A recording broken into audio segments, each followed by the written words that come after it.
Conecta ANEFAC.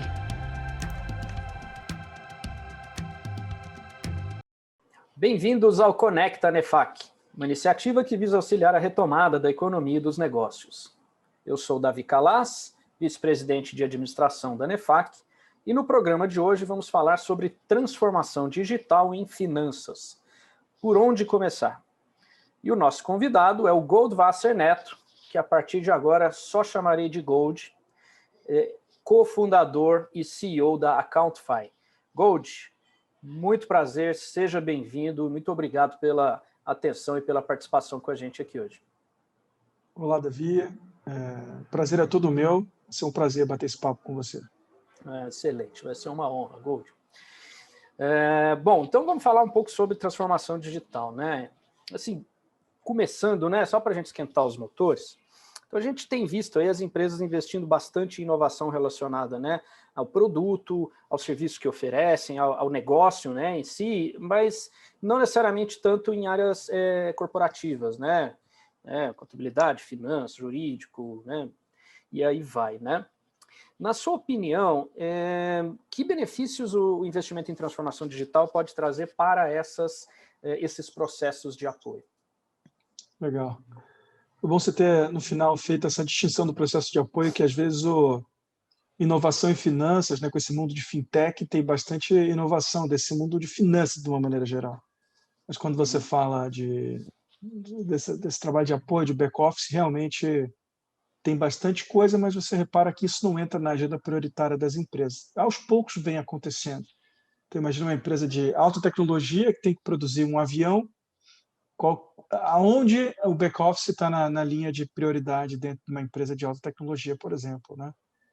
Mas em termos de benefício, são inúmeros, né? Por exemplo, na produção de dados financeiros, ganho de produtividade, né? O time passar a focar na análise dos dados, né? Na geração de valor, insights interessantes para a companhia, muito mais do que na preparação de número financeiro, relatório, que é uma tônica dentro das áreas de back-office da empresa. Com isso você tem agilidade para a tomada de decisão, você tem mais assertividade. Quantos casos a gente conhece de erros de reporte que resultaram em decisões erradas, né? Tem um ponto que as pessoas pouco se preocupam, que é na atração e retenção de talento, que eu acho muito importante. Porque os melhores profissionais não querem ficar fazendo aquele trabalho repetitivo, manual, aquela coisa igual todo mês, chato, que não gera nenhum valor. Os melhores querem, de fato, gerar valor, querem produzir insights, querem participar de discussões mais táticas, estratégicas, né? Então, isso é muito importante para poder atrair talento, a qualidade do trabalho que você gera, né? E acho que tem um outro aspecto que é relacionado à segurança de informação. Então, as pessoas, no início, antes da pandemia, quando ainda havia ali uma resistência a trabalhar em nuvem, as pessoas achavam que estavam protegidas porque os dados eram internos e tudo. Aí quando eu perguntava, mas você transita os dados financeiros por e-mail? Sim. Eu falei, opa, então aqui a gente já tem um grande risco, né? Então, no fundo, quando você investe em tecnologia, em soluções mais modernas, você está muito mais protegido em relação à segurança das informações.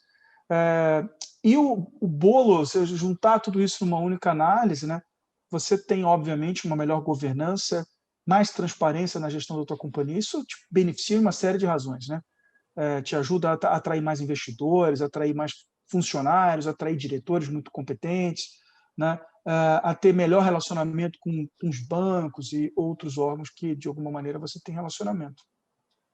Não, perfeito, né? Você fala uma coisa, né, normalmente a gente passa muito tempo gerando dado, quando que na realidade, né, para os melhores profissionais mais sêniores e mais preparados, a gente precisa usar o dado para tomar boas decisões, né? E você também falando nessa questão, né, de segurança, de trabalho manual, aí não dá para não pensar no assunto da boa e velha planilha eletrônica, né? A brincadeira que a gente costuma fazer é que ela é que nem o Jason, né? Quando você acha que vai morrer, ela ressurge de novo com a motosserra, né? Acho que a motosserra até nem é do Jason, é de outro filme, né? Isso denota a idade, né? A garotada que está assistindo nem sabe do que a gente está falando, né? Pois é, né? Então depois dá um Google, né? Que aí não está entendendo. Mas é isso, a gente sempre acha que a planilha vai acabar e a planilha nunca acaba, né? Tem uma pesquisa, né, que a Deloitte fez recentemente que mostra que mais de 70% das empresas de médio e grande porte ainda investem em planilha para consolidação contábil, por exemplo, né? E por que acontece isso, né? Por que a gente ainda não deixa as planilhas realmente para exceção e ela continua ainda sendo a regra? Olha, existem diversas explicações, né? Um monte. Você tem ângulos diferentes. Você tem a ótica do gestor ou dono da companhia, você tem a ótica do cara que opera, que produz o dado. Vou começar por essa mais óbvia, que é o cara que opera. Ele se sente seguro trabalhando em planilha, porque ele faz do jeito dele, ele garante o emprego dele, não é verdade? Então, eu acho que a planilha, aquele excesso de trabalho também esconde as ineficiências ou às vezes a baixa capacitação técnica de analisar e vir aquele herói na produção de um monte de arquivo e tudo. Então, em algumas situações, em muitas situações, a planilha, aquela complexidade, acaba virando um porto seguro para uma série de operadores, né? É duro ouvir isso, mas é a mais pura verdade. Isso a gente constata o tempo todo, né? E aí vou fazer um meio de campo já para a parte da gestão aqui, né? As empresas, elas têm uma visão, e é muito comum quando a gente, comercialmente, quando aborda algumas companhias, elas falam, olha, aqui é muito diferente, aqui é super complexo, aqui é o nosso jeito de fazer, a nossa contabilidade e tal. E a contabilidade, você usou o termo, você especificou com relação à consolidação contábil, né? Sim. A contabilidade ela é igual, a contabilidade comercial, débito, crédito, ativo, passivo, resultado. Então, por mais extenso, mais lançamentos complexos que possam existir dentro de uma empresa, a contabilidade ela vai te entregar uma visão gerencial capaz de ser parametrizável, porque ela é uma ciência exata e um cubo perfeito de análise econômica. Então, é possível parametrizar tudo isso. Agora, a pessoa precisa ter um pouco de abertura para aceitar que a gestão, a rotina dela não é tão ou mais complexa do que outras. Talvez você possa trazer mais complexidade quando você tem um grupo que consolida 100 empresas, CNPJs, outro consolida 2, 3. É óbvio que você traz aí mais complexidade operacional, mais necessidade de capacidade de máquina, mais, né? E talvez mais complexidade em termos de atendimento a normas, etc. Mas que a mecânica igual ela é para todo mundo. Então, acho que tem esse aspecto. Do outro lado, quando você olha o dono da empresa, né, o CFO, muitas vezes ele não sabe que existem soluções no mercado, principalmente no Brasil, que entregam esse tipo de solução, né? Não só a nossa, mas várias outras, né? Inclusive a grande maioria são soluções gringas e tudo, né? Mas tem outras soluções aqui no Brasil também, né? E o que você falou foi muito interessante, né? O ideal é que as planilhas ficassem para serem trabalhadas em atividades que são extraordinárias, aquelas situações em que você não tem que fazer todo dia. Aquilo que eu brinco muito com isso, aquilo que é rotineiro, você percebeu que você faz todo mês igual, ou toda semana igual, pode ter certeza que alguém já endereçou isso com algum software. Pode ter certeza, é só você procurar que você vai achar. Então, a junção dessa resistência interna, né? É claro que quando você coloca um sistema desse, você vai exigir mais daquele operador, ou às vezes o perfil daquele analista talvez não seja aquele, tenha que ser outro. Com a falta de conhecimento das ofertas que existem no mercado, né? Fazem com que as empresas tenham dificuldade de avançar nesse aspecto. Não, perfeito. Porque você fala, né? Você fala nesse aspecto do comodismo, da resistência, né, de proteger o emprego, mas aí no final você fala uma coisa que para mim faz muito sentido, né? Às vezes a resistência não é nem por isso, mas é pelo desconhecimento, né, e não familiaridade com tecnologia, com software, que é um caminho que não dá, né? Não dá para você ser um profissional e querer ter um futuro se você não aprender a trabalhar bem com a tecnologia, né? Eu vou um pouco além. Os mais jovens agora que estão entrando no mercado, eles devem aprender alguma linguagem de programação, né? Avalia-se qual é a mais adequada para a sua atividade, mas é cada vez mais uma exigência, né? Então, a gente vem conversando isso internamente na empresa, porque para uma atividade específica é muito importante que as pessoas que participam daquela atividade conheçam de VBA, que é uma linguagem de programação mais antiga, etc. Mas Python, que é uma coisa mais nova, seja lá qual for o caminho, uma recomendação que eu dou muito grande, independente da adoção de novas tecnologias, né, da abertura para isso, é a galera nova que está entrando também conhecer alguma linguagem de programação. Perfeito. Esses cursos, assim, tal do cientista de dados, que é a profissão do futuro, né, que todo mundo fala, né, que é interessante, né, que a maioria dos programas que você vê no mercado são três coisas, né? O cara tem que saber de tecnologia, de programação, que você falou, tem que saber de estatística e tem que saber de business, né? Então, quem consegue juntar essas três coisas está garantidíssimo aí, né, no mercado e com uma posição muito valorizada. No fundo, né? Você tem que transformar aqueles dados em conhecimento, insights que vão gerar mais dinheiro para a companhia. No fundo é isso. Se você tem um monte de dados, só gerar gráfico, não gerar nenhum insight, cai por terra rápido. Não virar decisão, não gera valor. Né? Decisão que gera valor, né? Isso. Porque interpretação errada de dados, né, é a coisa mais comum que tem. Né? Perfeito. Muito bem. Nesse sentido, esse contexto que a gente está falando de tendências, quer dizer, não dá para a gente esquecer, né, um tsunami aí que vem desde o ano passado, que é a pandemia. Né? E aí todo mundo fala que a pandemia acelerou a transformação digital. Essa virou também outra palavra da moda, né, outra frase da moda, junto com, né, teu microfone está no mudo, né, as duas que a gente mais ouve por aí. Né? De que forma que você vê, de fato, né, quando se fala que a tecnologia, a pandemia acelerou essa transformação digital, de que forma que você vê isso? Olha, a relação mais óbvia que a gente vê vinha reduzindo muito a resistência a trabalhar com os dados na nuvem. Já vinha essa tendência, mas ainda existia ali uma turma que era muito resistente a isso, né?